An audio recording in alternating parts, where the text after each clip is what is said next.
Lan mới ní bong lúa sốt có bán tinh lưới sốt có bán bong lúa khác có bán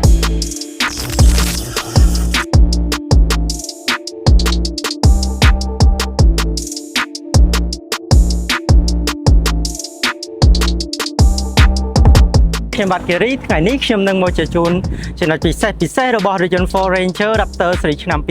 2025ខាងក្រោយខ្ញុំនេះជាជំរើសម៉ាស៊ីនម៉ាស៊ូតពណ៌ថ្មី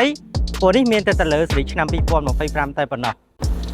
បាទចំណុចដំបូងចាប់ផ្ដើមពីផ្នែកខាងក្រៅផ្នែកខាងមុខឃើញអត់ស្អាតអត់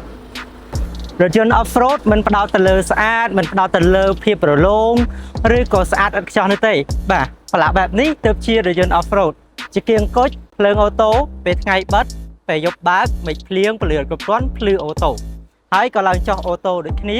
ជាគៀង LED អក្សរ Ford ធំបណ្ណាប្រហោងធំខ្យល់ចេញចូលបានល្អកាមេរ៉ា sensor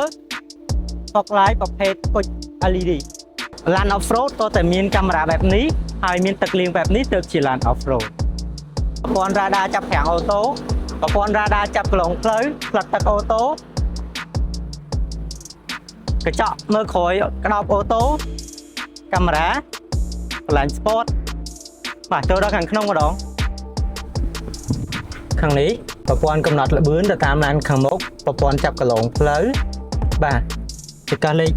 នេះ head up shift លេខដៃយើងត្រូវការបូកដកលេខខាងនោះភ្លើងអូតូយើងអាចបញ្ជានៅខាងនឹងបានបាទខិតមកនេះមិនចិត្តមកប្រព័ន្ធ drive mode មានរហូតដល់7 mode យើងអាចបើកបរតាមស្ថានភាពផ្លូវប្រព័ន្ធកាពីតាពង1ពង2ផ្លូវបាក់អូតូប្រព័ន្ធ off road auto start stop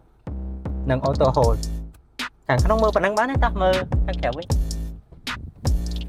បាទបើមองឃើញកង់ក្រោះបែបនេះទេអត់កង់ក្រោះបែបនេះក៏មានវាស់សម្ពាធកង់ដែរយើងអាច check បាននៅក្នុងតាប់ឡូផ្នែកខាងក្នុងបាទចូលដល់ខាងក្រោយអក្សរ Raptor logo Ford កាមេរ៉ា sensor ដៃស្ដោង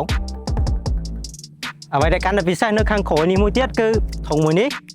យើង lock គឺ lock អូតូអាចបើកបានទេអត់ដូច take up ដតីតតែដកអានេះចាក់តែនេះមិនបាច់ទេ lock អូតូ unlock sell ដូចជាអស់ហើយដូច option នៅច្រើនទៀតតែចាំ